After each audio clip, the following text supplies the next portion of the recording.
una persona, de un ser humano, a nosotros nos duele. Y sobre todo en Venezuela, porque sabemos, y disculpen, pero esto no tiene nada que ver con la politización, pero también sabemos que hay irresponsabilidad por parte de los gobiernos que tenemos al lado, el gobierno de Colombia, el gobierno de Brasil. No hay responsabilidad con respecto a la lucha contra la pandemia en estos dos países y obviamente eso nos está afectando. Los casos importados, primero, antes yo quiero decirles, antes nosotros estábamos recibiendo casos importados que obviamente cuando pasan por trocha o entran al país, se convierten en focos de contaminación. Lamentablemente son ciudadanos igual, venezolanos, si entran por trocha o si lo hacen ingenuamente o lo hacen a propósito, el hecho claro es que nos está afectando. Entonces la vida antes de nada, la vida antes de nada. Por aquí tengo, nos tumbaron la cuenta de Negra Hipólita, seguimos trabajando con el sector priorizado del rescate de personas en condición de calle, pero por las redes muchas personas reportan tanto ciudadanos en condición de calle como familiares desaparecidos. Cuenta que estamos usando en Twitter es @VMSFelicidad, que es del Viceministerio de Suprema Felicidad Social del Pueblo. Pues parece que cerraron Twitter como siempre, que es tan buena gente con nosotros. Dice, Negra Hipólita depende del Viceministerio de la Suprema Felicidad, el despacho de la presidencia. Ese es la nueva cuenta Twitter, @VMSFelicidad. A ver que si tengo algo más. Por aquí envío a la señora Aide Suárez, un abrazo, en el paraíso. Cuídese, póngase un tapaboca, mantenga a todos los ciudadanos, hay que decirle a cada rato eso, hay que cuidarse, hay que estar muy pendiente, ¿verdad? Hay que estar muy pendiente. Bien, ayer el presidente se reunió por vía transmisión con gobernadores y con toda la dirección del Partido Socialista Unido de Venezuela. Habló sobre la necesaria unidad, y, entre otras cosas, comentó que hasta diciembre estaría en funcionamiento la Asamblea Nacional Constituyente. Yo saqué una pequeña parte, que es Diosdado lo vi muy bien, de verdad. En las otras apariciones que tuvo previas, había sofoco en los audios que le estaba pasando. Él allí menciona que tiene una disciplina estricta todos los días a las 9 de la mañana a hacer ejercicio, y lo vi muy bien. De verdad lo vi muy bien y agradecido, hermano, por su retorno al trabajo, pues, por su retorno al trabajo. Vamos a ver, eso nos alegra dentro de la tristeza que nos provoca la partida física de Darío Vivas. Nos alegra el retorno de nuestra gente. Y Diosdado, que es líder fundamental, no solamente del Partido Socialista Unido de Venezuela, sino un líder fundamental en el país y en la Revolución Bolivariana. Vamos a ver este primer video de Diosdado Nicolás, hablando sobre las elecciones y el retorno del MAS. Rueda.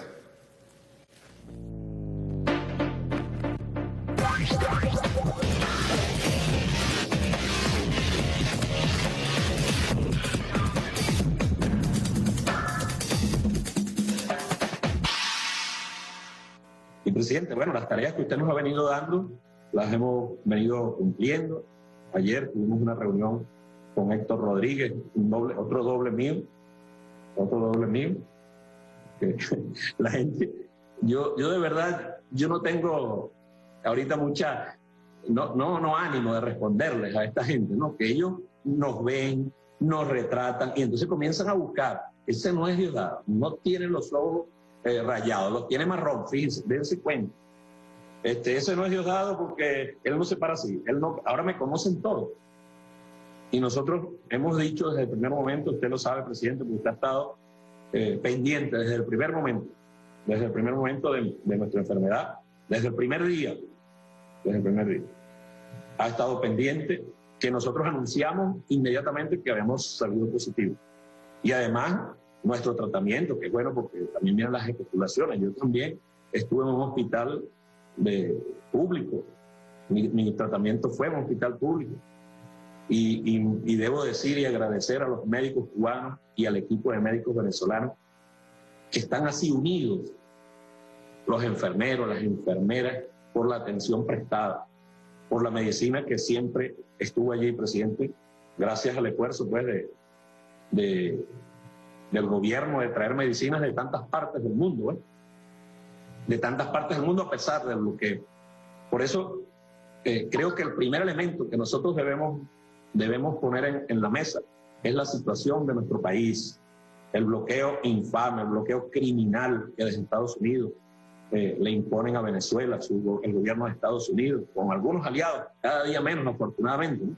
O por lo menos no quieren salir a dar la cara y retratarse en grupo, cada día salen menos. Un bloqueo criminal contra nuestro país. Y a partir de allí, bueno, construir una realidad. ¿Cuál es la realidad? Que nosotros hemos sobrevivido estos 6 años de una guerra inclemente, con usted al frente, tomando las decisiones con el Partido Socialista Unido de Venezuela, pero sobre todo con nuestro pueblo consciente, pueblo que jamás se ha rendido. Los ataques que han hecho es fortalecerlo en lo espiritual, en la conciencia, y que cada día nos da ejemplo. Ejemplo, presidente, que uno lo siente porque, bueno, tiene contacto con el pueblo. Usted, como dijo Darío, pues con el pueblo, para el pueblo, siempre junto al pueblo. No se pone a ver el escenario internacional, último año, todo lo que pasó en Bolivia. Y uno dice, bueno, mucha gente me pregunta en el mundo, yo hablo casi todos los días con líderes mundiales. A veces sacamos comunicados, se sabe, hoy hablé con el presidente reelecto de Trinidad y Tobago. Antes de ayer hablé con el presidente de Turquía. Otros nos mantenemos en privado. Mucha gente mira y se pregunta, bueno, ¿cómo Venezuela ha resistido a tanto dinero que ha puesto el imperialismo, a tantas conspiraciones? Atentado con drones, incursión armada de mercenarios, guerra económica, bloqueo petrolero, bloqueo financiero, bloqueo comercial, persecución diaria, obsesión imperialista. Y nosotros podríamos responder con Darío, ¿cómo lo hemos hecho? Haciéndolo, como decía Darío. ¿Cómo lo hemos hecho? Siempre desde el pueblo, siempre con el pueblo, para bien o para mejor, siempre con la gente, todas las coyunturas, confiar en el pueblo, confiar en la conciencia mayoritaria. Y así que nos estamos preparando. Me llegó un mensaje tuyo, lo acabo de leer ahí, no lo había leído, Diosdado. Y es precisamente el primer anuncio que quiero hacer. Vamos a conformar un comando de campaña unitario de todas las fuerzas sociales y políticas de la Revolución Bolivariana, y será el comando de campaña Darío Vivas, para ir a la movilización, para ir al triunfo electoral, para ganar el 6 de diciembre. Darío Vivas al frente, entonces, en comando de campaña unitario de todas las fuerzas sociales, de todas las fuerzas políticas, de toda la gente patriota, honesta, revolucionaria, socialista de Venezuela. Bueno, presidente, de cara a las elecciones del 6 de diciembre, la tarea que usted nos ha dado, revisando nombres. Correcto.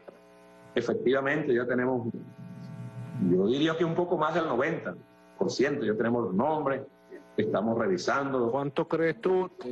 Ya tenemos casi el 95% de la maqueta de candidaturas, la maqueta electoral, pues. Sí. ¿Quiénes van a ser las candidatas y los candidatos? Casi un 95%, ¿te parece? Esa apreciación, sí. Diosdado.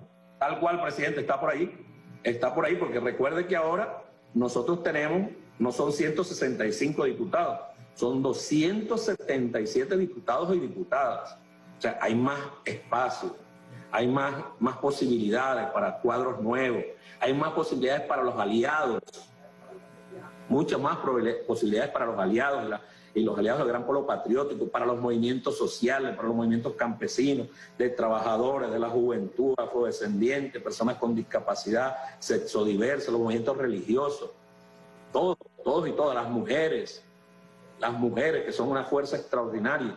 O sea, hay mucha más oportunidad porque el número ha aumentado. Por eso la invitación, presidente, que usted hace totalmente pertinente a los compañeros y compañeras del Gran Pueblo Patriótico, de los partidos. Preguntémonos si este es el momento de tratar de dividir la fuerza revolucionaria cuando Venezuela está sometida a un gran ataque de la fuerza imperial más grande de todos los tiempos. O sea, eso no es una buena señal para el pueblo. No es buena señal inclusive ni siquiera para movimientos que expresan esa posición hacia adentro de ellos. Genera malestar dentro de ellos porque mucha gente está más consciente que su liderazgo de lo que está ocurriendo en Venezuela. Mucha gente lo manifiesta así. El pueblo, pues el pueblo ese con el cual nosotros no nos hemos despegado de ellos, lo manifiesta de esa manera. Y dice, no, yo sí voy a votar, yo voy a votar por los candidatos y las candidatas de Chávez. Voy a votar por los candidatos y las candidatas de la Revolución Bolivariana, como parte pues de salir de esta Asamblea Nacional del 2015 y cambiarla de raíz. Es necesario cambiar ese escenario. Recuerden, el que tenga memoria corta, mire, que se meta en internet y revise el día de la instalación de la Asamblea Nacional, el arrogante señor Ramos Aluc, diciendo lo que dijo en la Asamblea: en 6 meses se va el presidente Nicolás Maduro. ¿Quién dijo que una Asamblea es electa para sacar al presidente de la República? ¿Dónde aparece eso? En ninguna parte. Eso lo asumió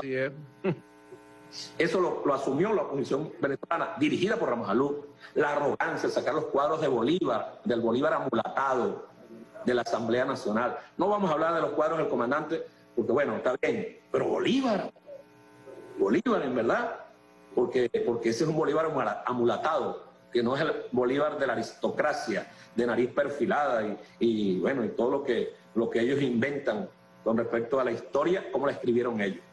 Entonces, esa arrogancia la vimos después con el señor Julio Borges, la vimos luego con el señor Barbosa, más en silencio, pero igual. Y bueno, el acabose de los últimos 2 años, o el 4º año, porque ya tenemos una directiva de la Asamblea legal, reconocida por los poderes y los autoproclamados de siempre.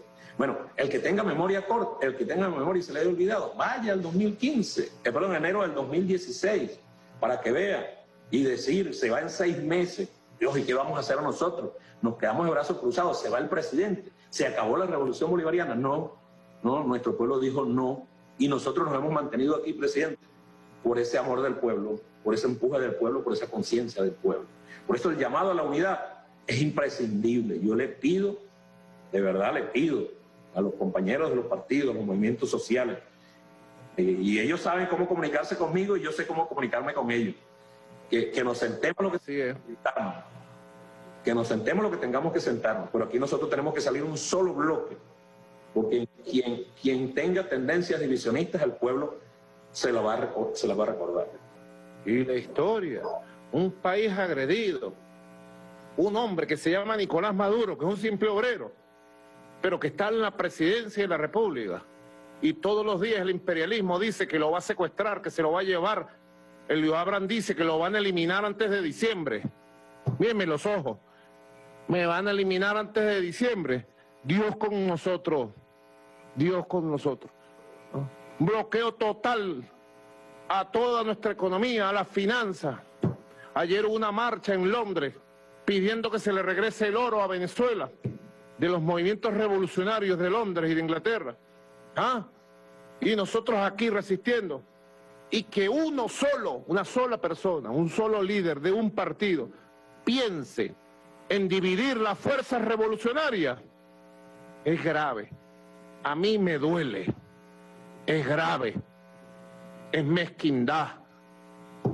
Yo llamo a la unión profunda, espiritual, a la unión ideológica, política, programática, en defensa de Venezuela contra el imperialismo, porque esta elección del 6 de diciembre, de su éxito, de su victoria, el futuro de nuestra independencia, de nuestra soberanía, el futuro de si sigue o no sigue la revolución. El 6 de diciembre nos la jugamos todas, este 6 de diciembre que viene. Así que nadie venga con ideas oportunistas, disolventes, divisionistas. Celebro el paso adelante del 95% de los partidos políticos del Gran Polo, lo celebro. Y lo que falta, logremos los Diosdados. Celebro la unión al 100%, de los movimientos sociales y líderes sociales, del Gran Polo Patriótico, del Congreso Bolivariano de los Pueblos. Lo celebro al 100% la unión de los movimientos sociales. Y celebro la cohesión, la unión de la Dirección Nacional en pleno del Partido Socialista Unido de Venezuela. Diosdado, una pregunta comprometedora. ¿Me escucha, Diosdado? Sí, compañero. Fuerte y claro. Fuerte y claro. Ajá, dime. ¿En cuántas semanas estamos viendo el mazo? ¿Hace falta el mazo dando? Levanten la mano los que están de acuerdo conmigo que hace falta el mazo dando. Levanten la mano, las dos manos. Una ola. La una, la dos, la tres. ¿En cuántas semanas? Mira, hace falta. El mazo informa al país muy bien, porque de lo que tú sabes que informa. Y le da una visión completa de lo que hacen los locos aquí, los golpistas, el bobolongo, el otro. Y además es un programa que lo llena a uno de ánimo, de ganas de lucha, de mucho humor. Necesitamos mucho humor. ¿Puedes decirnos algo o te lo callas? No, bueno, usted sabe, presidente, que si me hubiera hecho esa pregunta hace 15 días, la respuesta de aquel doble seguramente no se hubiese entendido, porque no hablaba muy bien. Hemos ido mejorando en este aspecto. Hemos ido mejorando paulatinamente gracias a los ejercicios. Yo soy muy disciplinado, presidente. A las 9 de la mañana estoy yo haciendo ejercicio todos los días.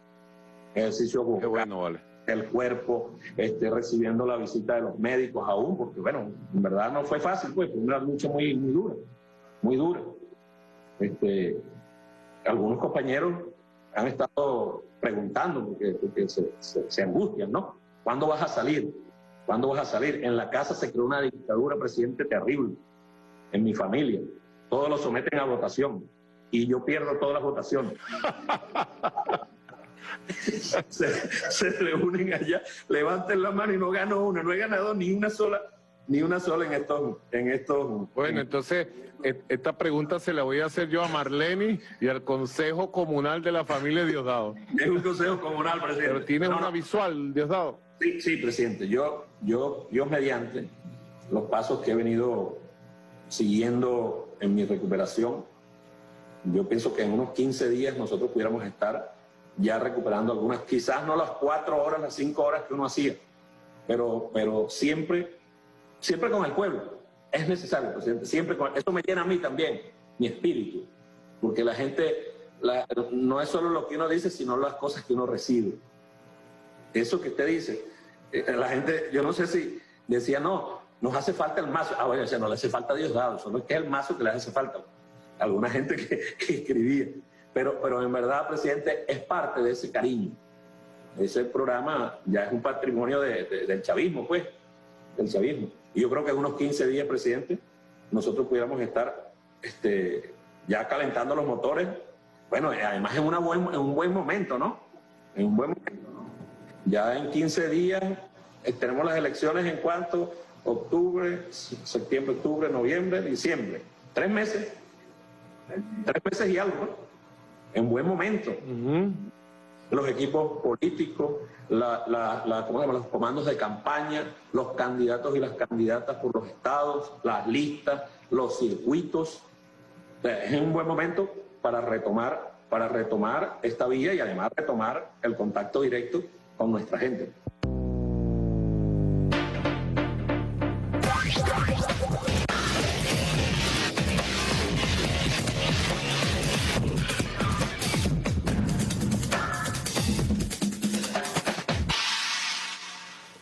Bueno, yo ayer, perdón, el domingo, cuando estaba escuchando a Diosdado, o ayer a Diosdado hablando con el presidente, yo dije, a lo mejor el miércoles ya comienza el mazo, porque es verdad, hace muchísima falta el programa del mazo, pero es que cuando Diosdado dice que llega en buen momento, es porque estamos hablando de una campaña que está en condiciones inéditas. O sea, yo creo que esta va a ser una de las campañas que vamos a recordar como la que más creatividad debe tener.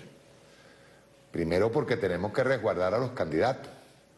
O sea, resguardar, digo yo, es que se cuiden, que las condiciones en que salgan en el momento en que tengan que salir, se cuiden muchísimo. Otra que nos tendremos que inventar con redes sociales, nos tendremos que inventar con transmisiones. O sea, hay cosas que los candidatos, y este programa tendrá que agarrar y trabajar en base a los candidatos que presente el partido y Gran Polo Patriótico. Pero realmente no es el Mazo, es Diosdado. Es Diosdado realmente. Yo decía hace unos meses, decía que a mí una de las cosas que yo más le admiraba a Diosdado era la capacidad física que tenía. Yo recuerdo cuando las movilizaciones, hay una foto por allí que yo guardo, que es la de Diosdado en el Puente Angostura, mi ciudad, pues, donde yo nací, en Ciudad Bolívar, y la enorme movilización que hubo en el Puente Angostura, y cuando se tiró la foto esa larga que se veía todo el Puente Angostura. O sea, y yo veía que a veces estaba Diosdado, estaba en Ciudad Bolívar, y de repente aparecía en el Táchira, o aparecía en Coro, y yo decía, coño, pues es que tiene que tener una capacidad física enorme. Entonces, ¿qué hace falta? Sí, indudablemente. Diosdado tiene un formato, yo tengo otro, pero es que la presión mediática ha sido muy dura. Ha sido muy dura, y uno siempre descansaba en base a lo que Diosdado iba a mostrar, sobre todo esa cartelera cuando la mostraba, o cuando sacaba los temas de la oposición venezolana. O sea, somos formatos diferentes. Diosdado y yo tenemos formatos diferentes, ZK tiene un formato diferente, pero obviamente que en el momento en que Diosdado cae con el COVID, o sea, primero la angustia, no solamente por Diosdado, por todos los venezolanos que se iban contagiando, y por Diosdado sobre todo porque Diosdado es un líder fundamental de la revolución bolivariana. O sea, tenemos que estar claros en algo, no es el Mazo, es Diosdado, es el partido, es la gente, es el pueblo en la calle, es todo lo que se viene haciendo. O sea, yo no dudo y aparte de eso, que cuando se habla del tema de unidad, miren, nuestra revolución, y yo eso lo digo de verdad desde el corazón, desde el pecho, nuestra revolución siempre ha estado asediada, siempre, no es de ahora, ha sido desde siempre. Cuando estaba el comandante Hugo Chávez, luego se intensificó a 1.000.000% con el presidente Nicolás Maduro. Y como dice Diosdado, nosotros tenemos que hacer una revisión de esa memoria corta, porque si nos vamos incluso, y esto hay que recordárselo a la gente, quiero hacer un comentario con respecto a eso, hay que recordarle a la gente lo que fueron aquellas 36 horas, que a lo mejor los muchachos ahorita no las recuerden, aquellas 36 horas después de la toma, de que sacan al presidente Chávez, se lo llevan preso, se lo llevan secuestrado, violando la Constitución. Luego cuando se presentaron en Miraflores a leer los decretos, esas 36 horas fueron fatales para el pueblo venezolano. La represión fue terrible. Fue terrible. Y ahí uno de los videos que traigo es precisamente para que nosotros entendamos que históricamente la oposición no ha cambiado. Ojalá, uno dice ojalá, pero es que si nos vamos a la historia, discúlpenme, pero es una apreciación muy personal, la oposición siempre tiene guardado un as debajo de la manga. Siempre. Siempre. Lo dicen los hechos históricos. Los hechos, siempre, y sobre todo, no solamente cuando han perdido en la mayoría de las oportunidades, sino cuando ganaron. Hay que revisar esas 36 horas, nuestro fiscal general, en esas 36 horas fue prácticamente sacado por una turba de su casa en el este de Caracas, por una turba. O sea, si ustedes quieren saber qué es lo que, porque por eso es que el presidente habla de depende del futuro de la paz, si ustedes quieren saber qué es lo que va a pasar en el país, en el caso hipotético negado, que no va a pasar porque nosotros vamos a arrasar en estas elecciones, que ellos tengan el poder, dense una vueltica. Hay gente todavía que cree que, bueno, porque yo tengo vecinos que son escuálidos, y yo me meto con ellos, yo los asedio, yo voy y monto una vigilia en la puerta de su casa. No.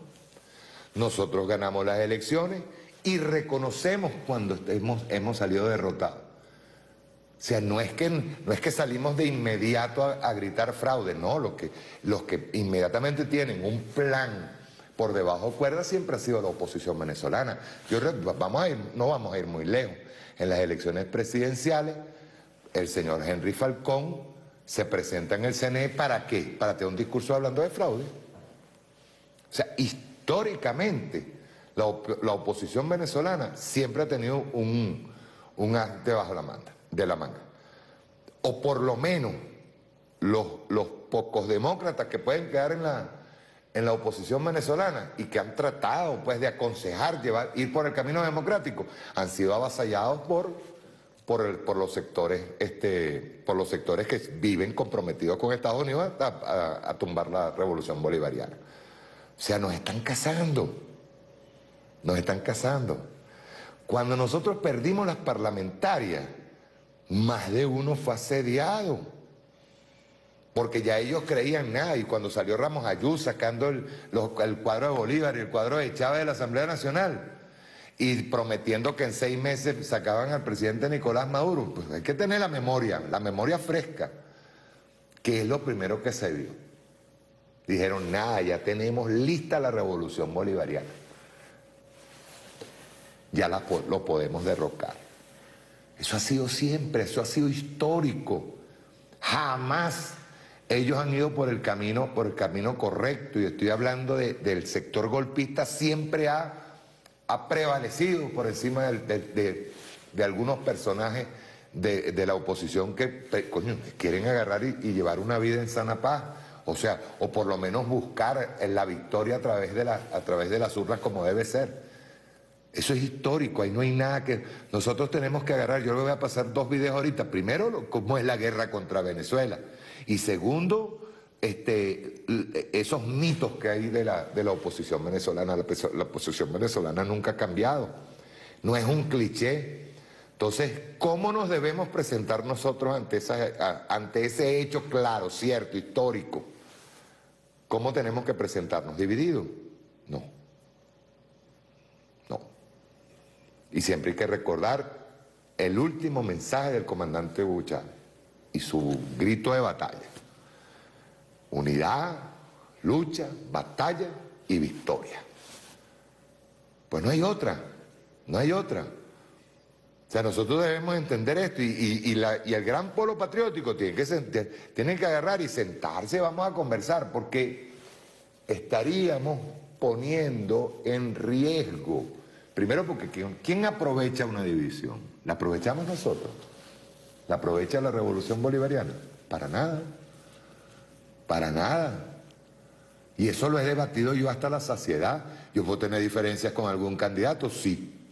Pero voy a votar por el de la oposición. O voy a ir, bueno, no, yo no voto, porque no me da la gana, porque no quiero votar. O sea, a jugar a la abstención, si vamos a jugar a la abstención o vamos a jugar en contra, ¿qué estamos haciendo? Por eso yo digo, no, y lo peor de todo es que ahí hay un pueblo que está viendo. Este pueblo, tú sabes, después de todo lo que ha resistido, que ha tenido una resistencia estoica, una paciencia infinita, que se ha convertido en un pueblo resistente, un pueblo que vive en trincheras. ¿Cómo nos presentamos delante de él, delante del pueblo? No, se eligieron los candidatos, se llegaron a acuerdos con candidatos, bienvenido sea. Bienvenido sea. No hay otra. Bienvenido sea. Esto forma, el comandante Chávez siempre nos decía, esto forma parte de un proceso muy largo, Y un proceso que a lo mejor no lo voy a ver yo, a lo mejor muchos de nosotros no lo va a ver, y vendrán las nuevas generaciones. ¿Qué tenemos que hacer? ¿Qué tenemos que hacer? Que me tengan listo el video 2. La tarea es convencer, pero para convencer nosotros mismos tenemos que estar convencidos. Nosotros mismos debemos estar convencidos. Yo cuando vi a Diosdado hablando de la manera que está hablando, que bueno, la familia levantó la mano y dice todavía no, sino dentro de 15 días, bueno, dentro de 15 días, pero llega en buen momento. Repito, las condiciones son inéditas, las condiciones de batalla van a ser inéditas, las condiciones de campaña van a ser inéditas, y sea quien sea el candidato, mire, hay que agarrar y simple y llanamente ponerse a un lado, a tratar de proteger a todos nuestros candidatos y a salir adelante. No hay otra, no hay otra. Uno podrá ser berrequero de vez en cuando, podrá ser muy crítico, pero a la hora de la chiquita tiene que prevalecer algo que para mí es elemental, la revolución bolivariana.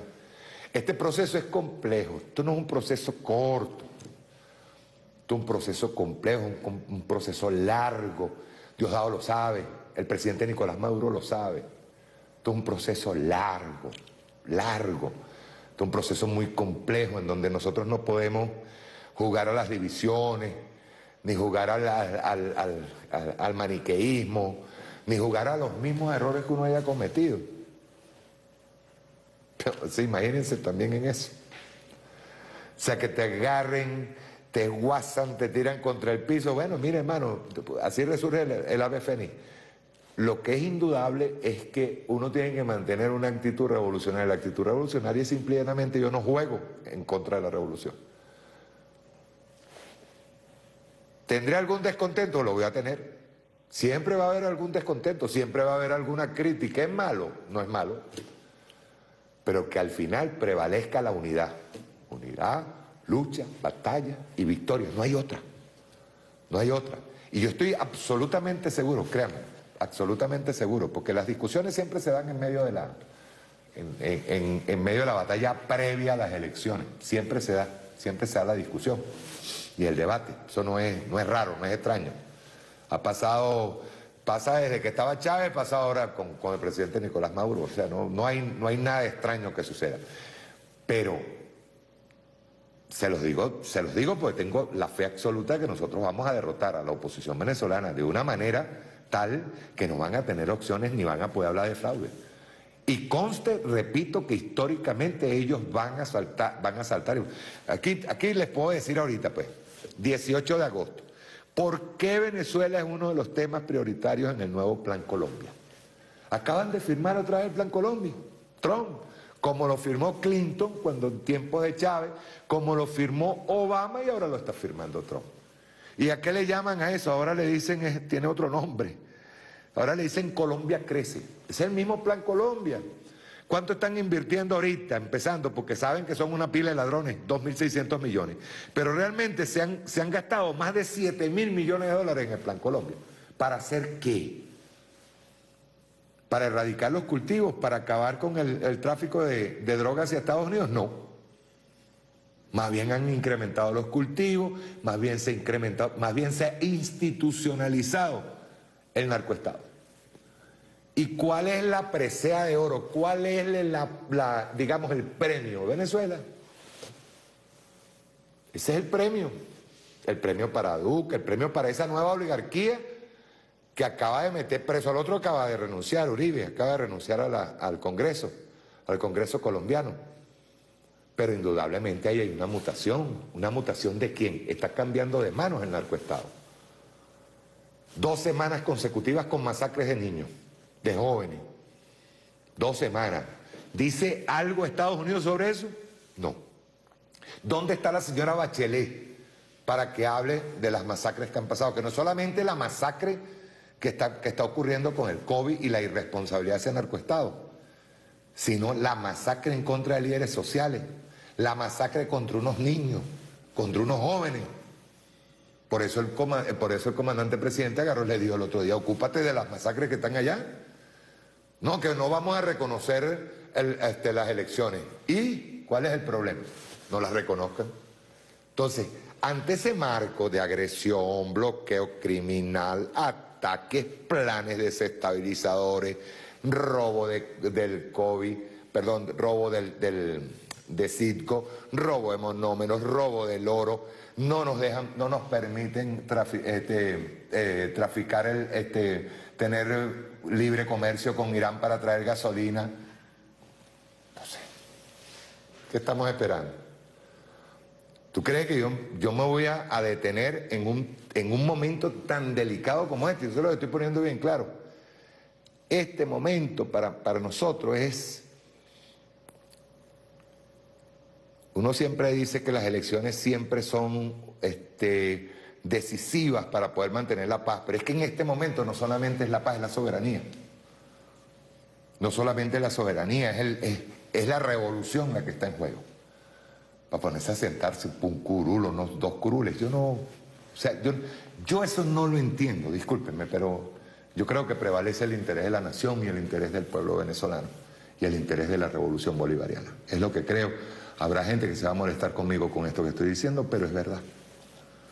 Es verdad. En las condiciones que nosotros tenemos ahora mismo, que incluso hasta la campaña electoral va a ser inédita, va a ser que la recordaremos. Yo a veces digo que yo tengo ganas de borrar el almanaque del 2020, pero las condiciones van a ser inéditas. Nosotros vamos a tener que ser muy creativos, inventar. ¿A través de qué? Yo soy un vocero y se los digo, así se los declaro frente a las cámaras. Mientras Diosdado ha estado en reposo, ha sido presión permanente, presión mediática, porque yo no manejo muchas cosas que Diosdado maneja. O sea, no las manejo. Por eso a mí me alegra enormemente que él retorne dentro de 15 días. Y no solamente por eso, sino que Diosdado es uno de los líderes fundamentales de esta revolución. Cuando se nos fue Darío, a mí, yo sentí estremecimiento porque, ¿sabe cuando tú tienes a una persona que está dedicada cuerpo y alma para algo específico, que es el caso de las movilizaciones? Darío era un experto en las movilizaciones, no solamente un trabajador, y que un hombre en las condiciones de él con 70 años de edad, y posiblemente con problemas normales de salud que tiene uno después de los 60, 70 años, y que saliera a la calle a frentear. Por eso es que yo dije la semana pasada que Darío murió en combate, murió frenteando, o como le dijo él a Diosdado, me descuidé. No es que se descuidó, es que este virus, que es invisible, que es un enemigo invisible, que ataca invisible, y por eso tanta preocupación que tenemos para que se cuiden, este virus que ataca invisible, le llegó, lo tocó, porque se expuso, porque puso el pecho, estaba en combate. Entonces vean ustedes las condiciones a las que nosotros vamos a las elecciones. Unidad, lucha, batalla y victoria. Vamos a ver lo que es la tarea. La tarea es convencer. Rueda.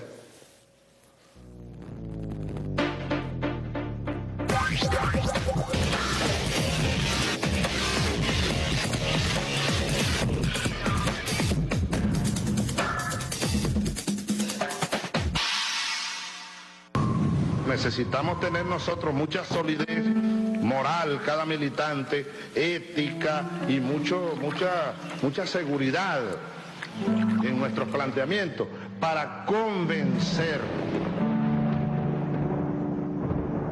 No dar el mal ejemplo de la corrupción, el clientelismo, el grupismo, el sectarismo y todo eso, para ir a convencer al otro, a la otra, con valores, con razones, con argumentos, argumentando. Y para eso hay que estudiar, hay que prepararse, hay que conocer, hay que saber para convencer.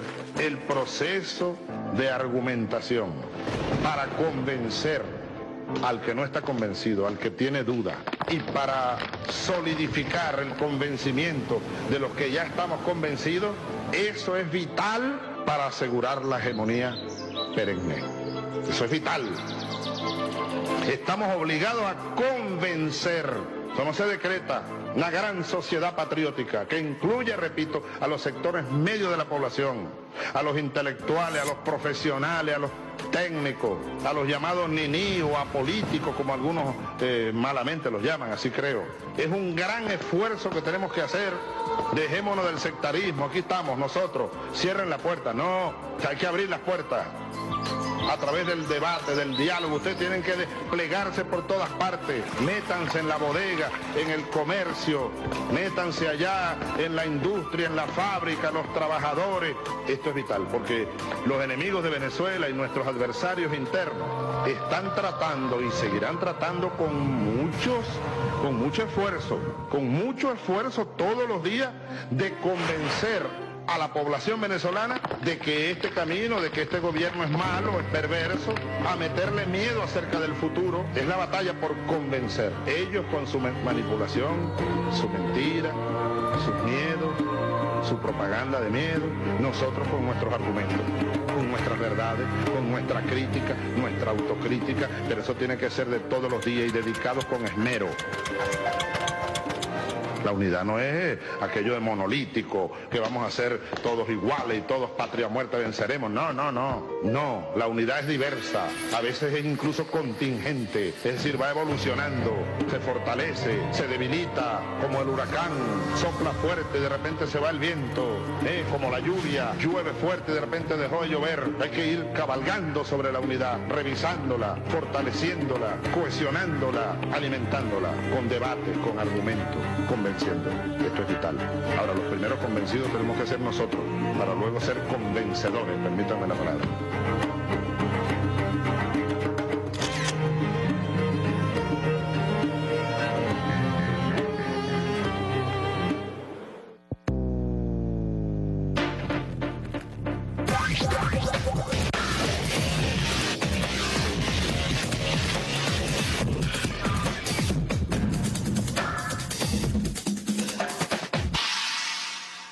Ahora, para convencer, todos los candidatos tienen que estar preparados para esto.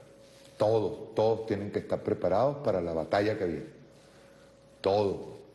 Y esto es una cuestión de dar la vida por la revolución. Todos los candidatos tienen que estar preparados. Vean ustedes, el Plan Colombia nace hace 20 años. 20 años.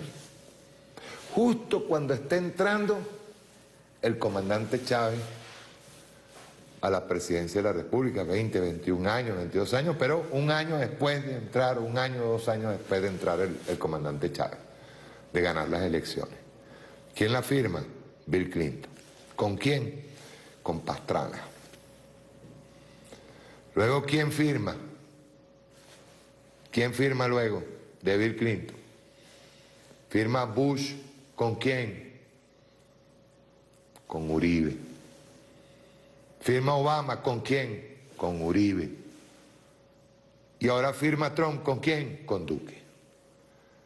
Y van renovando. ¿Por qué? Porque no solamente las bases militares que tienen allí, son las posibilidades que le darían en caso de ellos tomar la muy mala decisión de intervenir. Muy mala sería, lo sigo diciendo. Muy mala. Ahora hay que entender cómo es la guerra contra Venezuela. Por eso digo que no es solamente convencer, sino aprender a convencer. Tener los argumentos, ¿saben? Eso es bien interesante, que sepamos, sobre todo la juventud, los que van a participar como candidatos jóvenes, que ya el presidente lo anunció, van a estar jóvenes, van a estar militares retirados, van a estar mucha gente que viene con sangre nueva y renovada. Entonces, tienen que llevar el conocimiento, porque no se trata de una arenga normal y corriente, sino se trata de tener argumentos. Veamos este otro video.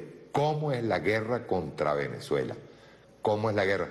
Yo recuerdo que nosotros nos sentábamos con mi general Angiolillo, y él, Pascualino Angiolillo, y él nos explicaba lo que eran los nenúfares y aplicaba, bueno, este video que les voy a pasar, 15 minutos, son para que ustedes tengan argumentos, sepan por qué nosotros tenemos que proteger la patria, por qué nosotros tenemos que tener un objetivo común, y el objetivo común es nuestra soberanía, es nuestra libertad, es nuestra paz. Vamos a verlo. ¿Cómo es la guerra contra Venezuela? Rueda.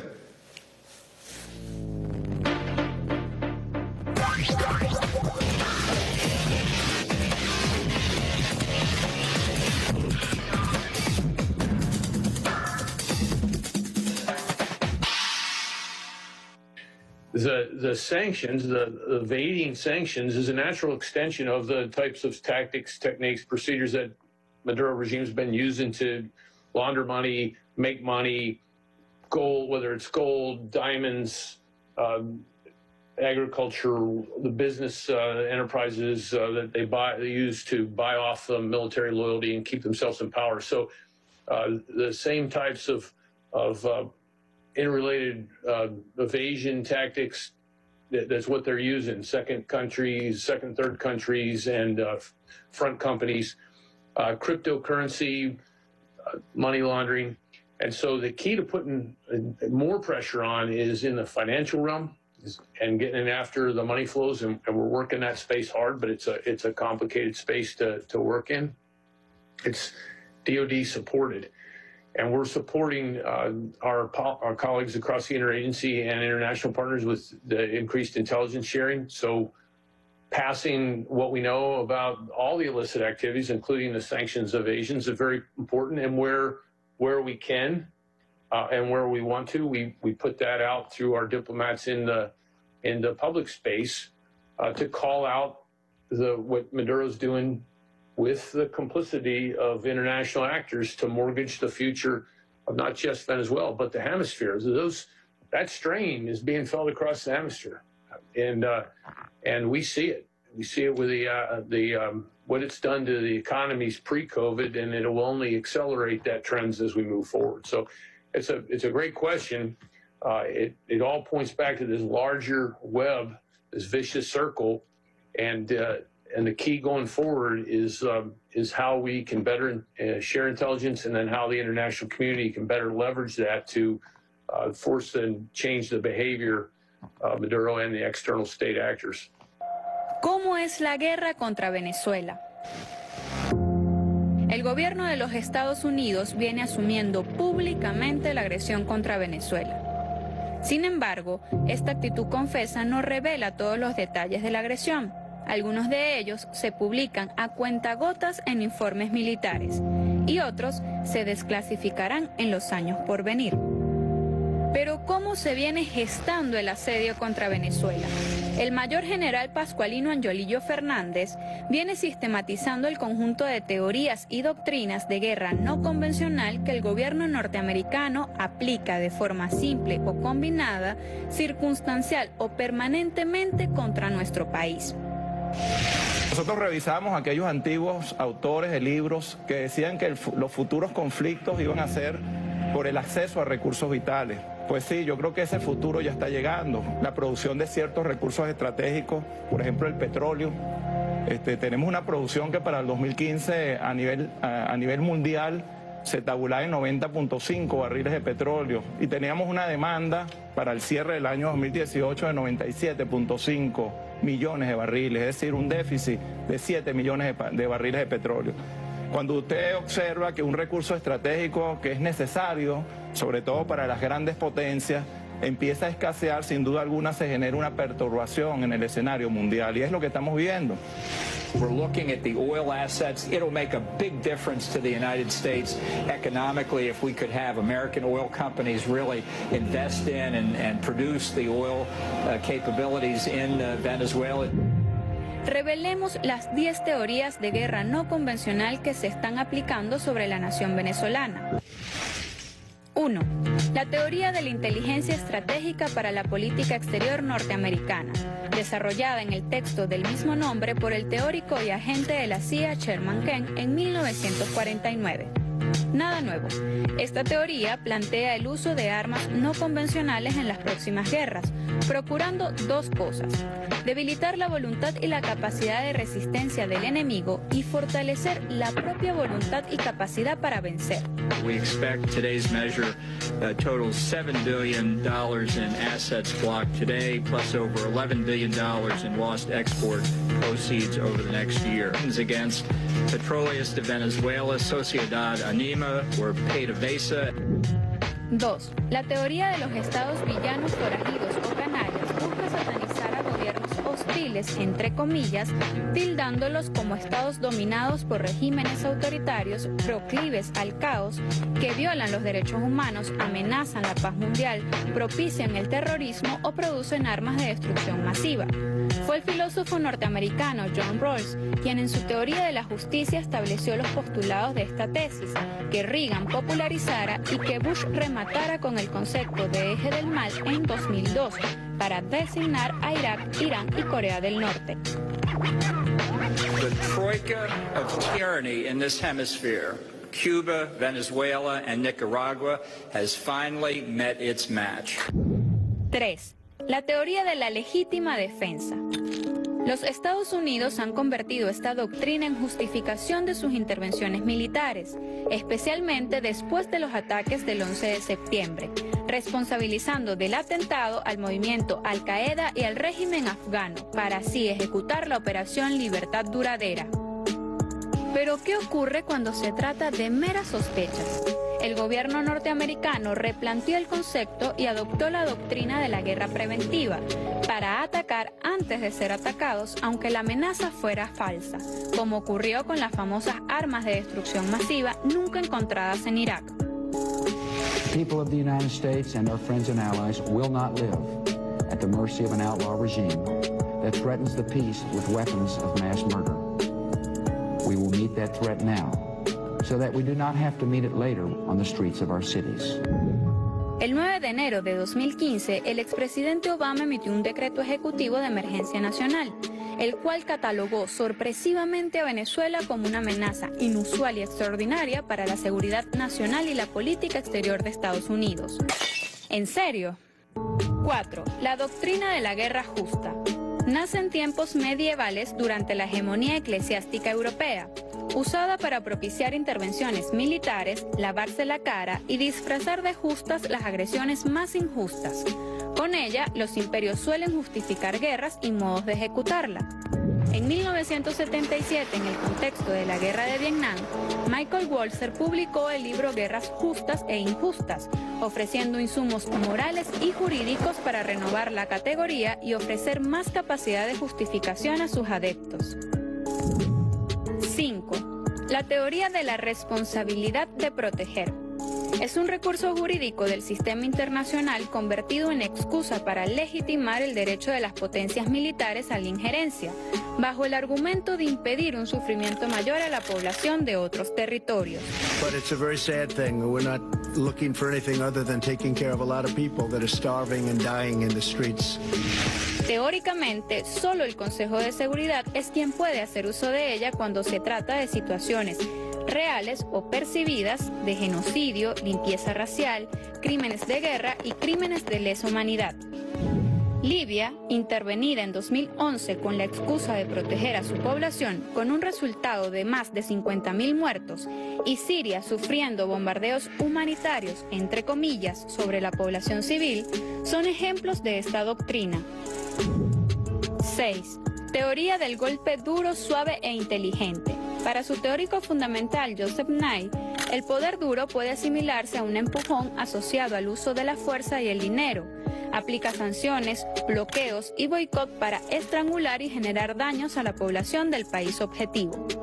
En cambio, el poder suave puede asimilarse a la atracción o a la cooptación mediante recursos intangibles como las instituciones, las ideas, los valores, la cultura y la diplomacia. Guaidó, las Morillo te mandan a decir que entren los militares y nos ayuden ya. USA military intervention in Venezuela now. Nye aclara que no es necesariamente mejor torcer las mentes que torcer los brazos. ¿Recuerdan a Obama? Occasionally have to twist the arms of countries that wouldn't do what we need them to do if it weren't for the various economic or diplomatic or in some cases military leverage that we have. Sin embargo, Estados Unidos procura conservar la supremacía frente a sus objetivos por medio del poder inteligente, entendido como la habilidad para combinar los recursos del poder duro y el poder suave en estrategias efectivas. American leadership has been wanting, but is still wanted. We must use what has been called smart power, the full range of tools at our disposal: diplomatic, economic, military, political, legal, and cultural. 7. La teoría del caos constructivo fue diseñada por el asesor en política exterior de los Estados Unidos, Zbigniew Brzezinski. Sostiene la necesidad de alentar y apoyar conflictos violentos, crisis económicas y o sociales dentro del país objetivo, incorporando variables perturbadoras. Well, they've got a lot of pressure right now. They have no money, they have no oil, they have no nothing. They got plenty of pressure right now, so we'll see. They have no electricity, and other than military, you can't get any more pressure than they have. Busca el acoso y derrocamiento de un gobierno o, en su defecto, la fragmentación de ese territorio para poner gobiernos aliados en los espacios geográficos surgidos de las acciones secesionistas. When the Soviet Union invaded Afghanistan, we had this brilliant idea that we were going to come to Pakistan and create a force of mujahideen, equip them with Stinger missiles and everything else to go after the Soviets inside Afghanistan. And we were successful. The Soviets left Afghanistan.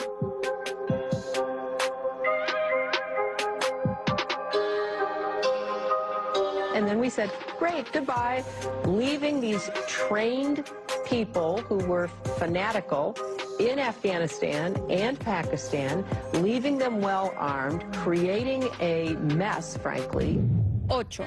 La teoría del Estado fallido. A failed state in Venezuela threatens the security and prosperity of our entire hemisphere and the people of the United States of America. Esta doctrina busca el desprestigio y la fragmentación institucional del país objetivo para quebrar el apoyo popular y procurar una explosión social. En 2015, el vicepresidente norteamericano Joe Biden catalogó descaradamente a Venezuela como Estado fallido, incapaz de mantener el orden interno, y para rematar como un Estado forajido, convirtiéndose en un peligro para sus vecinos. In today's world, we're threatened less by evil empires and more by failing states. 9. Teoría de los nenúfares.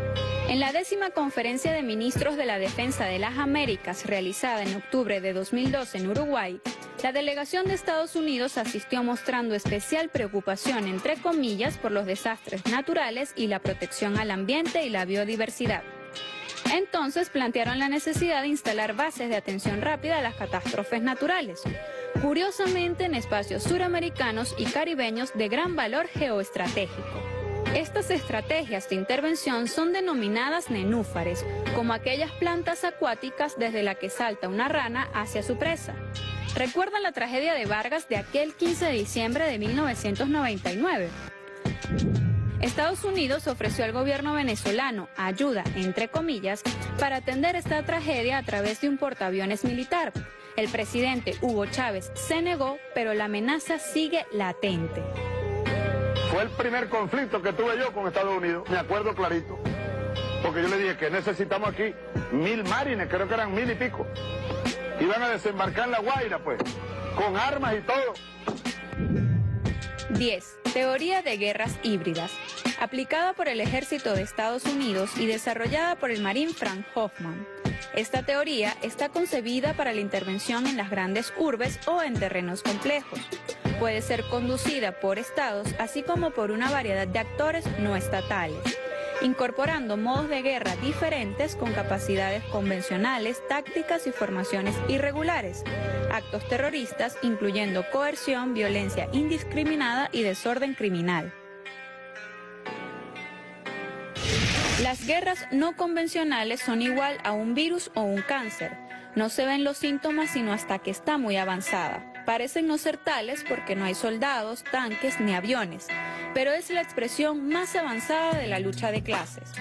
Muchas veces, la agresión militar no llega a consumarse. Con los diferentes métodos de presión contra los gobiernos, se puede ceder soberanía y hacerlos claudicar ante los designios del capitalismo, el libre mercado y la hegemonía de las corporaciones transnacionales.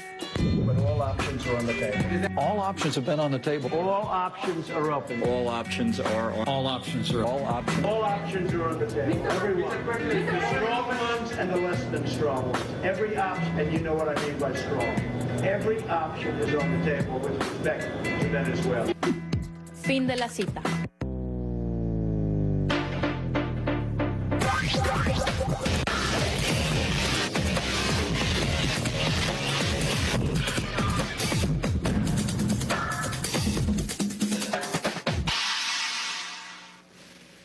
Fíjense, vean, aquí dice en esta noticia de RT, dice que Duque se reunió en Bogotá con una delegación estadounidense compuesta por el asesor de Seguridad Nacional Robert O'Brien, Craig Fowler, que es el que está al principio del video, jefe del Comando Sur de Estados Unidos, Mauricio Claver Carón, candidato de Estados Unidos a presidir el Banco Interamericano de Desarrollo, y el director de la Corporación Financiera del Desarrollo Internacional, Adam Boehler. Fíjate bien, no es que Duque se reunió con ellos, no. Duque lo sentaron como en un pupitre a recibir las lecciones de lo que tiene que hacer. A eso le están llamando América Crece, ¿sabes? Perdón, ya les voy a poner por aquí. Ahora estamos hablando del nuevo Plan Colombia para concentrarnos en el desarrollo económico y seguridad, firmó el director de la Corporación Financiera de Desarrollo Internacional. En ese plan, que fue ratificado en 2016 por los mandatarios Juan Manuel Santos y Barack Obama, Washington invirtió 7.000 millones de dólares para impulsar principalmente la erradicación de cultivos ilícitos acompañada de procesos de paz. Eso es lo que dice el papel. Ponerle fin al conflicto y luchar contra el narcotráfico. Sin embargo, los críticos de este programa han señalado que en ese lapso se incrementaron las hectáreas de coca, eso está confirmado, sembradas en Colombia, hubo un recrudecimiento de la violencia y de la violación de los derechos humanos en el contexto del conflicto interno, se atacó a la guerrilla sin una propuesta efectiva hasta el Acuerdo de Paz de 2016, se consolidaron las fuerzas militares y el paramilitarismo y hubo un incremento del tráfico de drogas hacia Estados Unidos. ¿Para qué está puesto ahí el Plan Colombia? ¿Para qué va Craig Fowler? ¿Para qué va O'Brien? ¿Para qué? O sea, la expansión, el ataque contra Venezuela, principalmente, que es la joya de la corona, Cuba, Nicaragua. O sea, ese es el ataque real que ellos tienen planteado. Y es lo que nosotros tenemos que estar viendo ahora mismo. Miren, voy a hacer un acto de irreverencia. Todo aquel que considere, cuando yo les hablo del proceso histórico que define el comportamiento de la oposición venezolana, sobre todo la oposición golpista, que es la mayoría. Cuando yo les defino eso, les estoy diciendo qué es lo que deberíamos estar ya pensando en que puede pasar, prepararnos para eso. Entonces todo aquel que piense que bueno, nosotros después que la Asamblea Nacional Constituyente se instaló, se acabó la violencia. No se ha acabado, se ha incrementado. Vino un atentado al presidente de la República, un intento de magnicidio, vino la operación Gedeón. ¿Qué ustedes que están encontrando? Igual, vuelvo a repetirle, todo aquel que piense que bueno, yo quiero vivir en el este de Caracas, yo quiero visitar el Sambil, yo quiero meter a mis hijos en un colegio privado del este de Caracas. Y si creen, si todavía creen, de verdad se los digo de corazón, que el hecho de que hayan sido aceptados porque ellos tienen un amigo X, Y, Z que está del otro lado, y ese amigo, tú sabes, se ha comportado de manera amistosa, yo lo pongo siempre entre comillas, amistosa, créanme, de verdad créanme, por favor revisen las 36 horas en que se instaló el gobierno de Carmona, la dictadura de Carmona. Revísenla, revísenla, dejémonos de cuento. Nosotros somos para ellos, ese sector pequeño somos la peste. Eso, y cada vez que ellos puedan o tengan el mínimo poder, fíjense bien, que ellos las 2 veces que han ganado la reforma y las elecciones parlamentarias, que solamente ganar una porción, una pequeña parte de la torta que se llama Venezuela, al ganar eso, ellos han querido comerse toda la torta. Siempre. Y siempre es por la vía fácil, por la vía más rápida. ¿Cuál es la vía rápida? La violencia, la muerte, el terror, la desestabilización, el apoyo de los norteamericanos.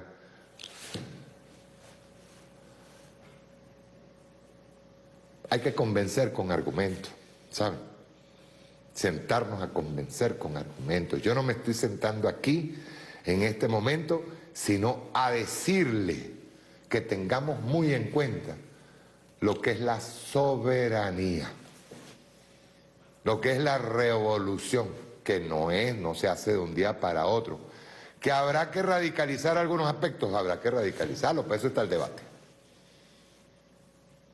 Para eso está el debate. Y nos sentaremos. Hay que hacerlo. Pero de allí a que nosotros convirtamos, este momento lo convirtamos en un tema, o un punto de honor, es terrible, porque yo vuelvo a decirles, ustedes, ¿por qué ustedes creen que va, en este caso, perdón, aquí los tengo, va el señor Robert O'Brien, asesor de seguridad nacional de los Estados Unidos, Craig Fowler, jefe del Comando Sur de Estados Unidos, Mauricio Claver Carón, candidato de Estados Unidos a presidir el Banco Interamericano de Desarrollo, y el director de la Corporación Financiera de Desarrollo Internacional, Adam Boehler? ¿Qué ustedes creen que están haciendo? ¿Tú crees que ellos se fueron a sentarse allá a decir vamos a hacer negocios? No. Es que ni siquiera fueron a hacer negocios, pues un negocio que ya es fijo para ellos, que es la droga hacia Estados Unidos. No. Ahí se están planificando. Yo estuve hablando con una persona recientemente y me dijo así claro y raspado, me dijo, nosotros no vamos a salir lisos de que ellos intenten cualquier cosa de aquí a las elecciones. Y eso es verdad. Eso es verdad. Y hay que, piensa mal y acertarás, ojo. Y estar alerta, pues. Tener al pueblo alerta. No crean que por COVID nosotros no vamos a salir a la calle. En eso están equivocados. Eso no. Y dentro de Estados Unidos hay un marasmo grandísimo que precisamente tiene ocupadito al otro, pero el otro va a perder las elecciones y él lo sabe. Y anda con esas mentiras, que ahora resulta que todo el pueblo norteamericano va a tener que aprender a hablar chino, porque China entonces va a tomar... No, están haciendo lo mismo que hicieron cuando le ganaron a Barack Obama. A Hillary Clinton. Lo mismo. Propaganda de guerra, propaganda psicológica, es lo mismo que tratan de hacer contra nosotros. O lo mismo que ustedes ven en las redes, que esos son deseos. Ahora, lo que pasa es que deseos no empreñan. Donde te vea, te voy a agarrar, te voy a buscar debajo de las piedras, cuando se caiga la revolución te voy a matar, te voy a masacrar, te voy a machacar. Me acuerda mucho la canción del necio. La canción del necio, porque es así. Hay un sector que está enfermo totalmente, enfermo, así como lo oye. Por cierto, un abrazo a mi general padrino que acaba de recibir el certificado de postdoctorado de Derechos Humanos. A mi general padrino, un abrazo desde acá, ministro del Poder Popular para la Defensa. Ahora, vienen aquí los mitos, 5 mitos de la oposición venezolana, para que lo tengamos en cuenta. Yo hoy les estoy enseñando argumentos a los que van a ser candidatos. Se los estoy enseñando. Tomen los argumentos, hay que sentarse a hablar con la gente y explicarle. Repito, no es montarse un cassette, entonces yo agarro de tal, porque tal el chavismo. No, el chavismo tiene que ser argumentado, tiene que ser filosofía y tiene que ser, ¿cómo le digo?, ideología. Nosotros tuvimos y tenemos a un ideólogo llamado Hugo Rafael Chávez Frías, que en él confluyeron todas las ideas progresistas del mundo. Por cierto que hoy les voy a presentar algo es que murió recientemente, murió en el 2017, 2018 creo, que se llama Manfred McNiff, que es bien interesante lo que él habla sobre economía, para que tengan más argumentos. Ahora vamos con los mitos de la oposición. Rueda.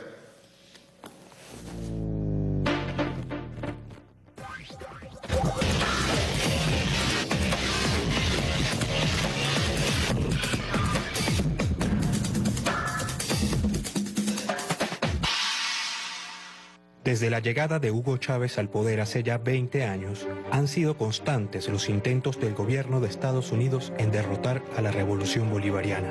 Las organizaciones de oposición antichavista no han dejado de recibir directrices y financiamientos constantes de Washington, y tampoco han dejado de recibir apoyo propagandístico en los grandes medios mundiales. Sin embargo, nos preguntamos, ¿en qué se ha sostenido la narrativa mediática en favor de la oposición venezolana? Revisemos los 5 mitos sobre la oposición venezolana. Mito número 1. La oposición venezolana es pacífica. Los grandes medios siempre se esfuerzan por incluir el adjetivo pacífico al describir cualquier iniciativa de la oposición antichavista. El objetivo es establecer la idea que cualquier respuesta a estas actividades es violenta y represora. A pesar de esto, durante los últimos 20 años la oposición ha demostrado una y otra vez estar dispuesta a recurrir a la fuerza para tomar el poder. Llegó el momento de volver a empezar a calentar la calle. Golpe de Estado 2002. Luego de que el gobierno de Chávez promulgara un paquete de leyes orgánicas para la implementación del proceso bolivariano, las clases hegemónicas propiciaron un levantamiento cívico-militar que derrocó al gobierno bolivariano, secuestró al presidente Hugo Chávez y eliminó todos los poderes públicos, hasta que una masiva movilización popular acompañada de fuerzas militares afines restituyera el hilo constitucional en menos de 48 horas. Guarimbas 2013-2017. Grupos de choque opositores impulsaron fuertes olas de violencia a nivel nacional, que resultaron en cientos de asesinatos que incluían miembros de las fuerzas de seguridad, simpatizantes del gobierno bolivariano, miembros de la propia oposición y hasta simples transeúntes. O esto cambia o esto revienta. Batalla de los Puentes 2019. Después de la autoproclamación presidencial de Juan Guaidó, diferentes líderes opositores han llamado abiertamente a una intervención militar de Estados Unidos, mientras la Asamblea Nacional Opositora se suscribió al Tratado Militar TIAR. El escenario más importante para lograr esta intervención injerencista fue la Batalla de los Puentes, un evento en que la oposición venezolana intentó imponer el ingreso de fuerzas extranjeras para entregar una supuesta ayuda humanitaria a Venezuela, generando una gran violencia con fuerzas paramilitares en las fronteras con Colombia y Brasil. Y la ayuda humanitaria entra sí o sí.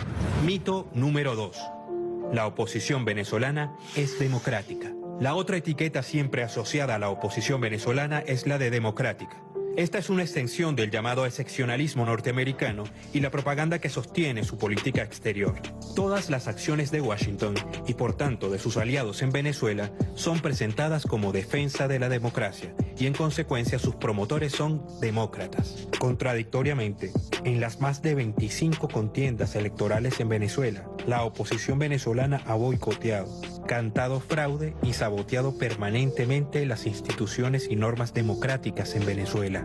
Elecciones presidenciales 2013. Una vez realizadas las primeras elecciones presidenciales luego de la muerte de Hugo Chávez, el resultado fue la victoria del candidato oficialista Nicolás Maduro, con cifras estrechas sobre el candidato opositor Enrique Capriles. Esta vez, la oposición intentó diversas estrategias para deslegitimar el resultado, con apoyo de Estados Unidos, impulsando lo que hasta ahora fue la etapa más violenta de la historia reciente del país, las denominadas guarimbas, cuyo fin era implementar un método de presión paramilitar, con el llamado a descargar la rechera de Capriles Radonsky luego de su derrota electoral.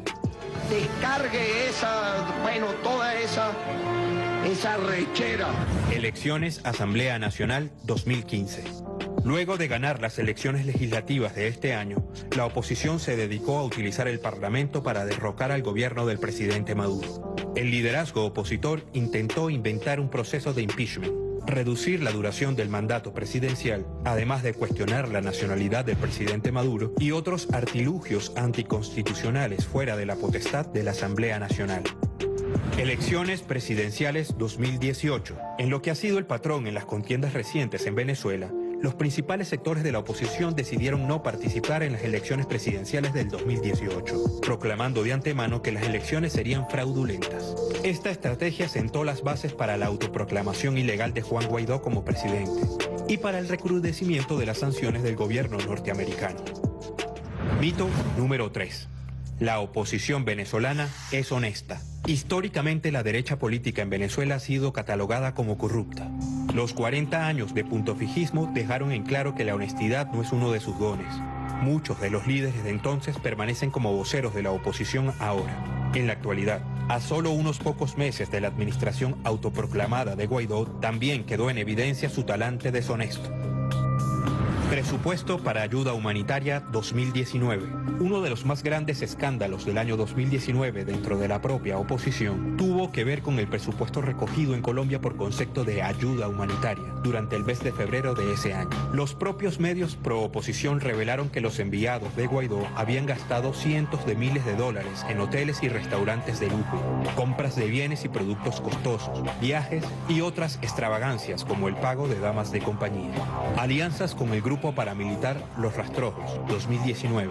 Unas semanas después de la batalla de los puentes, la organización no gubernamental colombiana Progresar reveló que el líder opositor Juan Guaidó había cruzado la frontera hacia Colombia gracias al grupo paramilitar Los Rastrojos. Las imágenes filtradas dejaron claro con qué tipo de apoyo realmente contaba el autoproclamado en Colombia para sus planes de ayuda humanitaria en Venezuela. Los presidentes Piñera de Chile y Duque de la propia Colombia fueron parte también de estos honestos planes de ayuda. Activos venezolanos 2019-2020. Casa Blanca ha ordenado congelar todos los activos de Venezuela. El reconocimiento del autoproclamado Guaidó por parte de países como Estados Unidos y Colombia permitió a la oposición tomar el control de activos venezolanos en el extranjero, como la corporación petrolera Citgo. Calderón Berti, ex embajador de Guaidó en Colombia, fue justamente quien se atrevió a denunciar que los administradores nombrados por Guaidó para la empresa Monómeros de Venezuela, subsidiaria de la petroquímica venezolana Pequiden en Colombia, estaban destruyendo la empresa bajo actos comprobables de corrupción. Mito número 4. La oposición es autónoma. Mientras los grandes medios se esfuerzan por presentar a una oposición con aparente agenda propia, representando los intereses de la mayoría de las y los venezolanos, los hechos cuentan otra historia. Durante los años de la Revolución Bolivariana, el gobierno de los Estados Unidos y sus países aliados en el continente, como los gobiernos de Colombia, Chile, Brasil o Perú, han asumido abiertamente la dirección de los intentos por derrocar al gobierno venezolano. Sanciones a Venezuela 2014-2020. El mejor ejemplo del cordón umbilical que conecta a los principales sectores de la oposición a Washington son las sanciones impuestas contra la nación caribeña desde el año 2014 bajo la administración de Obama. Solo durante el año 2019, el Departamento del Tesoro recrudeció el bloqueo petrolero, sancionó el programa de alimentos subsidiados CLAP e impuso un embargo general. Todos con la concesión de los líderes de la oposición venezolana. But we really haven't done the really tough sanctions yet. We can do the tough sanctions and all options are open. Financiamiento externo 2017-2020. El hecho de que la agenda opositora esté determinada por Washington se debe en gran parte a que las agencias norteamericanas son la principal fuente de financiamiento de los partidos y ONGs opositoras. De acuerdo con la propia USAID, la oposición venezolana ha recibido 467 millones de dólares desde el año 2017. We want to thank Trump administration, the president, the vice president for their commitment in favor of our fight to restore democracy in Venezuela. Visitas a Washington 2019-2020. Han sido recurrentes los encuentros entre líderes opositores y oficiales norteamericanos. En momentos claves como el de la autoproclamación presidencial de Guaidó, Se reveló que una llamada del vicepresidente norteamericano Mike Pence fue la que dio luz verde para tal acción. Otro ejemplo simbólico fue la visita de Guaidó a la Casa Blanca el 5 de febrero de 2020, siendo recibido por el propio Donald Trump, quien le dio directrices para ejecutar más acciones contra el gobierno venezolano. Mito número 5. La oposición venezolana es unida. El último mito sobre la oposición venezolana en los grandes medios tiene que ver con su aparente unidad. Aunque en algunos momentos las principales fuerzas opositoras lograron presentar un frente integrado contra el chavismo, no es menos cierto que en los momentos claves se han dividido abiertamente por disputas internas. Mesa Nacional de Diálogo 2019. Una facción opositora rompió filas denunciando algo que ya era obvio, que las sanciones estaban golpeando duramente al pueblo venezolano. Este sector abrió un proceso de diálogo con el gobierno para ingresar al juego político por los canales constitucionales. División Parlamentaria 2020. Otra fracción de la oposición rompió con el liderazgo de Guaidó por las graves acusaciones de corrupción de uno y otro lado. Esta división derivó en que los sectores opositores apoyados por Washington perdieran el control de la Asamblea Nacional y Guaidó fuera sustituido en la presidencia del Parlamento. Rápidamente este hizo lo acostumbrado. Declaró un parlamento paralelo que mantuvo el apoyo de Estados Unidos y los aliados habituales. Elecciones parlamentarias 2020. Se avisora una próxima división dentro del golpeado frente de oposición.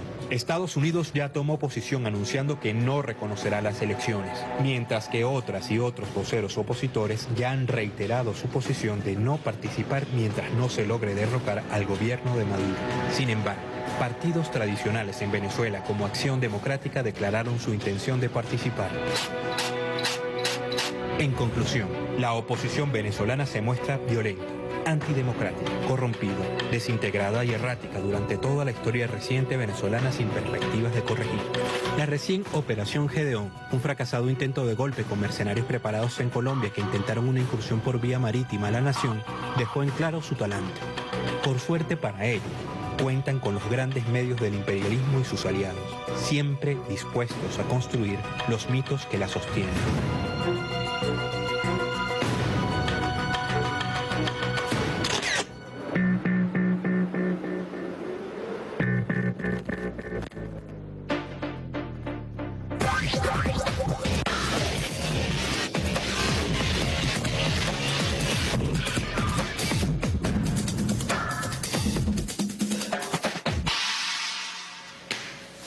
Cuando yo les digo que el análisis histórico siempre da que la oposición venezolana o el sector golpista prevalecido sobre cualquiera que tenga la inteligencia de querer llevar a la oposición por el camino correcto, siempre los sectores golpistas han pasado por encima. Siempre, eso es histórico. Eso es histórico. Y siempre Estados Unidos ha estado detrás. Razón tenía el comandante Chávez. Nosotros no estamos peleando contra estos majunches, no. Nosotros estamos peleando con ese señor del norte, con el gobierno norteamericano, con el imperialismo norteamericano. Esa es nuestra pelea. ¿Que va a ser fácil? No va a ser fácil. Pero nosotros ahora mismo, en tiempos en donde ¿cómo les digo?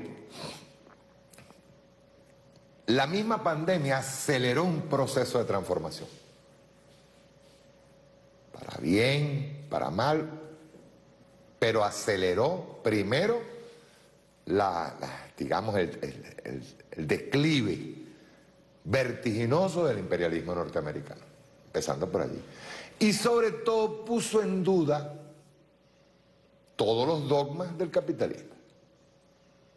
O sea, puso en duda todo eso de Fukuyama hace años, que yo creo que ese libro ya lo deben tener por ahí así como algo prehistórico. Porque no entendieron que hay una constante. Por ejemplo, ¿cómo tú puedes entender que esta noticia se dé? Pues Elon Musk se convierte en la cuarta persona más rica del mundo según el ranking de Bloomberg, 18 de agosto, ahorita. El auge financiero del empresario estadounidense se debe en parte a que las acciones de Tesla subieron un 11%, sumando unos 7.800 millones de dólares a su fortuna. Este señor Elon Musk es el que le dijo así clarito y raspado a Bolivia, bueno, sí, damos un golpe de Estado porque necesitamos el litio. Señor, que es norteamericano y no tiene nada que ver con el pueblo boliviano. Acaba de destaparse un escándalo en Bolivia porque la señora dictadora que está allí, impuesta por los militares y por el imperialismo norteamericano, la señora Yanine Áñez, pagó, porque esa es otra cosa, ellos no es que financian, ellos financian para cobrar, y pagó para que le hicieran una campaña, hacerle una campaña de publicidad para favorecerla delante del pueblo boliviano, que acaba de reventar otra vez con protestas. No pueden arrancar, porque no es solamente el hecho de que se han impuesto a sangre y fuego. Una por la traición de Moreno, otra por el golpe de Estado en Bolivia. Se han impuesto a sangre y fuego, sino que siguen tratando de imponer un modelo que es realmente el modelo fracasado. Si quieren saber de modelo fracasado, el modelo capitalista. ¿Quieren saberlo? El modelo capitalista. Yo le voy a poner un hombre que para mí es ingenuo, que es Manfred Max-Niff, un chileno, al que le hace una entrevista antes de morir, se la hizo Democracy Now! Pero es interesante lo que este economista, graduado en Berkeley, chileno, dice con relación a la economía. Es decir, todo está cambiando, todo, y cambia aceleradamente. Este señor Manfred dice que todo ha cambiado, la tecnología, la ingeniería, todo ha cambiado, menos la economía. Seguimos arrastrando la economía del siglo XIX. ¿Quieren verlo?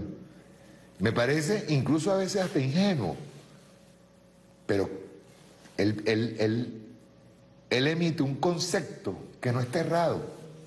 Por eso es que tenemos que tener, o sea, hay que estudiar, Chávez lo decía, hay que estudiar, hay que llenarse, porque el tema no soy yo, no es ni siquiera el presidente Nicolás Maduro, es el pueblo venezolano, es la revolución.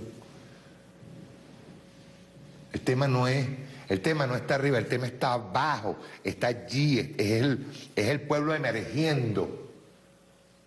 Porque viene un nuevo paradigma, y ese nuevo paradigma tenemos que ser los protagonistas de ese cambio. Vamos a ver esta entrevista. Veanla. Rueda.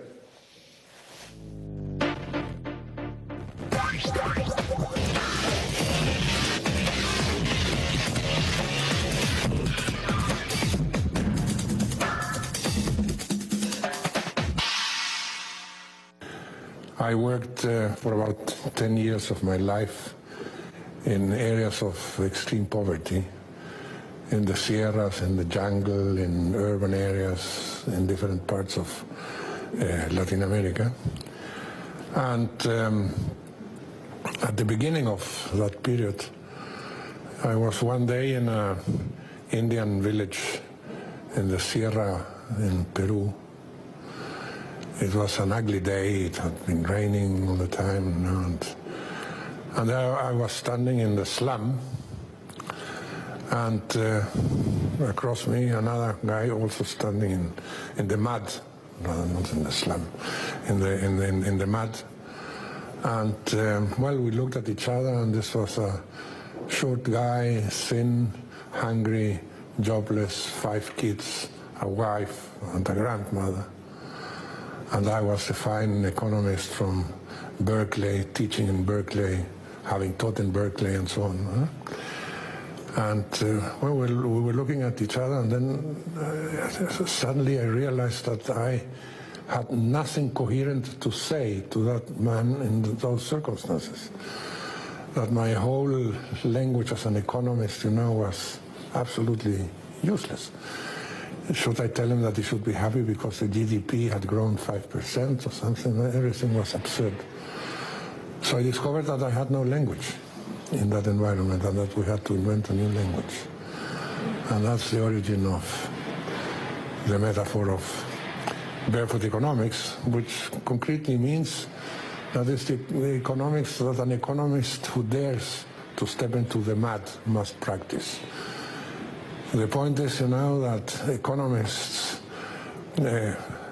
study and analyze poverty in the nice offices, have all the statistics, make all the models, and are convinced that they know everything that you can know about poverty, but they don't understand poverty. And that's the big problem. And that's why poverty is still there. And that changed my life as an economist completely. I invented a language that is coherent with those situations and conditions. And what is that language? How do you apply economics or have those situations explain economics, change it? Look, the thing is much deeper. I mean, it's not like a recipe typical of so many in your country, 15 lessons or satisfaction guaranteed or your money back. That's not the point. The point is much deeper. Let me put it this way. We have reached a point in our evolution in which we know a lot. We know a hell of a lot, but we understand very little. Never in human history has there been such an accumulation of knowledge like in the last 100 years. Look how we are. What was that knowledge for? What did we do with it? And the point is that knowledge alone is not enough, that we lack understanding. And the difference between knowledge and understanding, I can give it as an example. Let us assume that you have studied everything that you can study from a theological, sociological, anthropological, biological, and even biochemical point of view of a human phenomenon called love. So the result is that you will know everything that you can know about love. But sooner or later you will realize that you will never understand love unless you fall in love. What does that mean? That you can only attempt to understand that of which you become a part. If we fall in love, as the Latin song says, we are much more than two. No? When you belong, you understand. When you're separated, you can accumulate knowledge, and that has been the function of science. Now, science is divided into parts, but understanding is holistic. And that happens with poverty. I understood poverty because I was there. I lived with them, I ate with them, I slept with them, etc.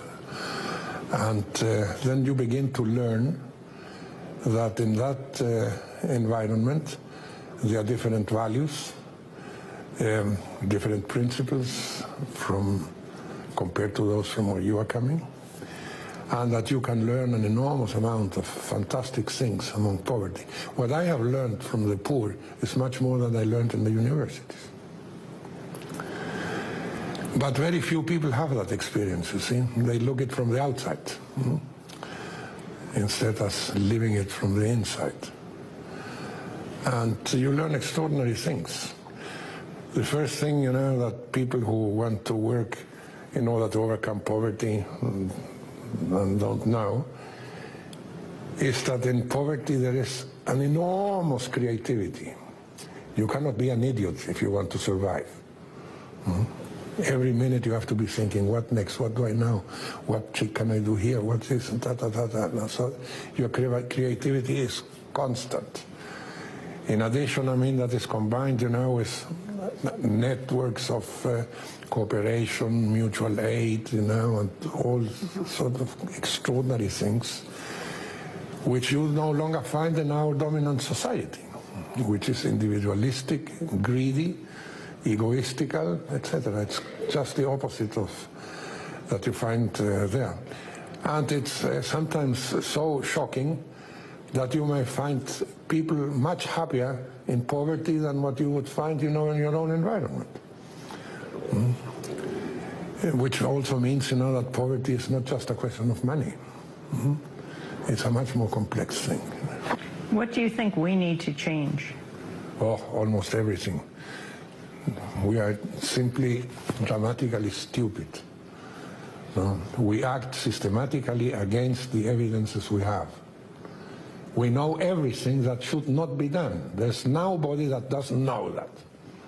Particularly the big politicians know exactly what should not be done, yet they do it. Now, how do you change that? I don't know. I don't have the recipe. But that's the way it is.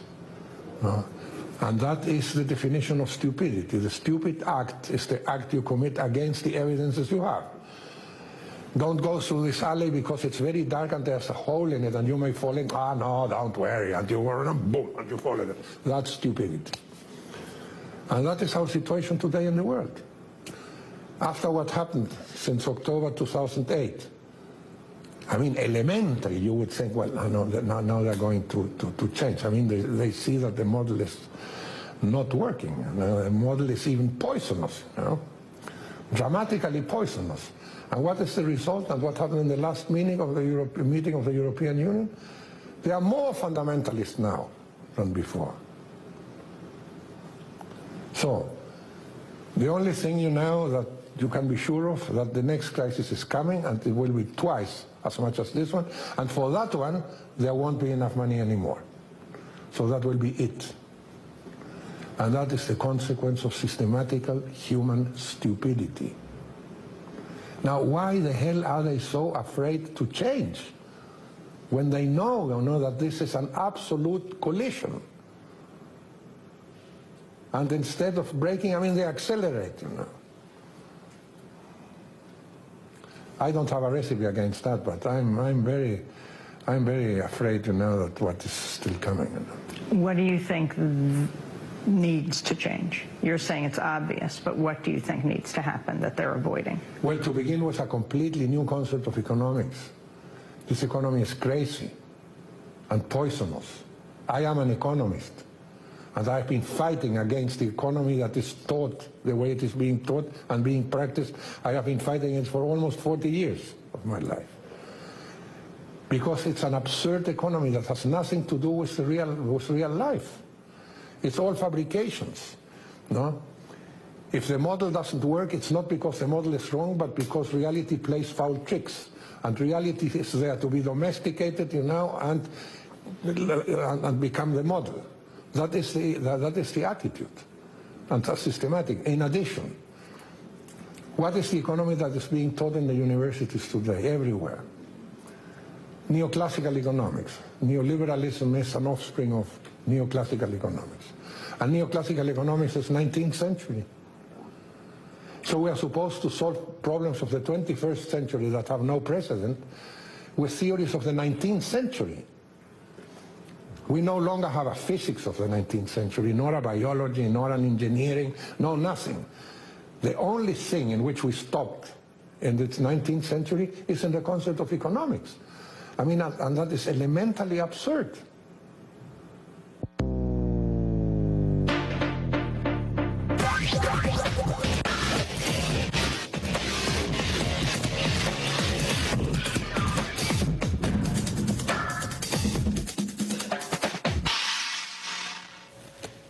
Bueno, ya nos estamos despidiendo. Fíjense, este señor murió en condiciones extrañas.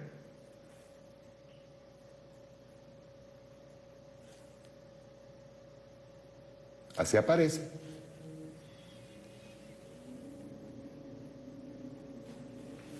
Murió en condiciones extrañas, pero él dice algo ahí que es verdad.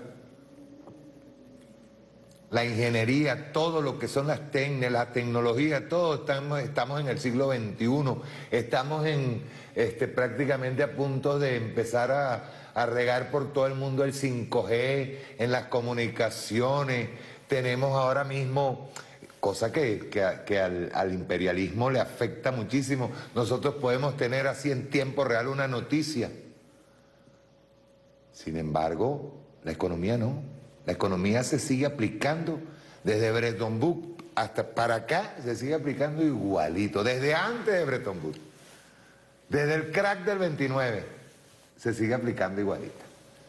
Y como dice él, seguimos tropezando con la misma piedra.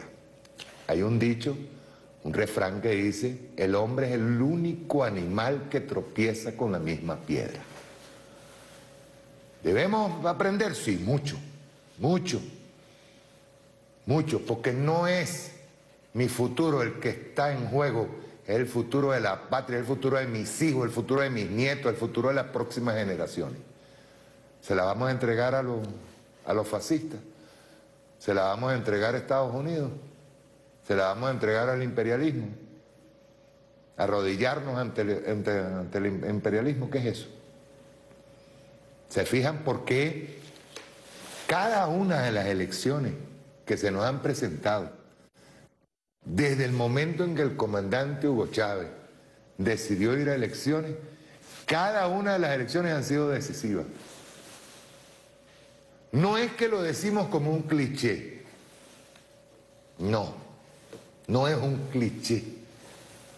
Es que cada vez que nosotros vamos a unas elecciones, están confrontándose dos modelos. Un modelo que ha sido siempre asediado, que es el modelo socialista, que no le han permitido desarrollarse, y un modelo que ha sido fracasado desde hace muchísimo tiempo, pero es el que impera.